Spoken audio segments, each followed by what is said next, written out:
on the air. This is Radio Entrepreneurs. My name is Jeffrey Davis, and our next guests are first-timers, and we hope at the beginning of seeing them many times over the years and listening to them grow.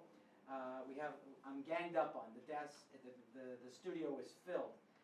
We have the owner of Gillian Foods. It's Gillian's, right? Correct. Gillian Foods, Bob Otollo, his son Robert Otollo, flanked by Nick Sederi, and his boss, his wife, Gillian Sederi. So Bob, I'll let you start. I'm sure you won't be finishing. Tell us about the business. Okay, well, first, thanks for having us here. We appreciate the time on the air. Good. And, well, about our business, we started it about 20 years ago. And I started out of the basement of my cellar. If it wasn't for my wife and working with me and backing me, I probably wouldn't be where I am today. Right. So she's my backbone. And we started out of the cellar when Gillian got diagnosed. And we had no food for her. She was just stuck with rice and steak, and she diagnosed with celiac disease. I knew that, but our listeners don't. Okay. Celiac disease. And after she got diagnosed, they just sent you off, and 20 years ago, and said, "Here, don't eat wheat. Right. Wheat, wheat, barley, oats, and what was the Rye. And rye." So we went off with that, and you know, as a chef by trade, I was in the field, and I tried to develop some breads for her. We had joined a group at Children's Hospital, and we went there, and we met all the people at the time there was only like 20 of us. Now there's like 350. Right. So we went there, and we all had the same problem. There was no food. There was nothing out there to eat. So I went home and tried to develop a roll because there was no sandwiches. There was no bread around. And after 2 years of developing breads back and forth, I'd give them to Gillian to try, and she'd say, "I don't like it." She's your living guinea pig. Exactly. And so we went back and forth for 2 years, and then finally she gave me the heads up on it. We started with the original French roll. And when I did that, when I got the French roll, I brought it to Children's Hospital, and I said, "Here, we have a new roll on the market, and we'd like you to try it."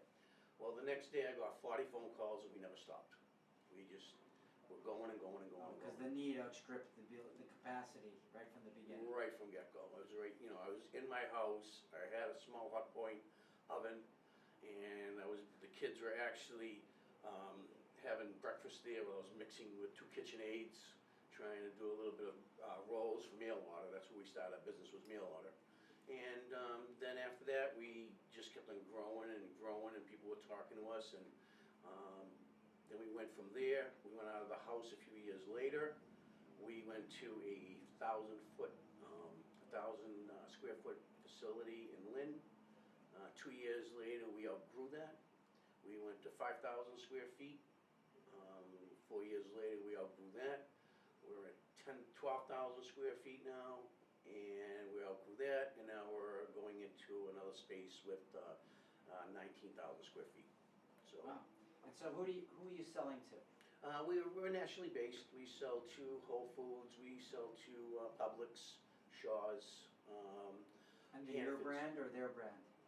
We do mostly we're mostly branded, and we do some private labeling because we are SQF certified level 2. And you can't cross over. If you're doing gluten-free, you can't do regular products, correct? Because you can't mix the ovens. It's like kosher.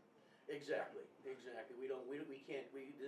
My shop is completely dedicated, so you'll never have any problem with the wheat, rye, oats, or barley. It's impossible to have. We won't even allow it in the building. Bob, if someone wants to find you, the company, Gillian Foods, how would they do that? They would go online and to www.gilliansfoods.com with a G, and we have a website up there, and that has all the information. And we're located now in Lynn, and we're going to be moving to Salem by August 15th.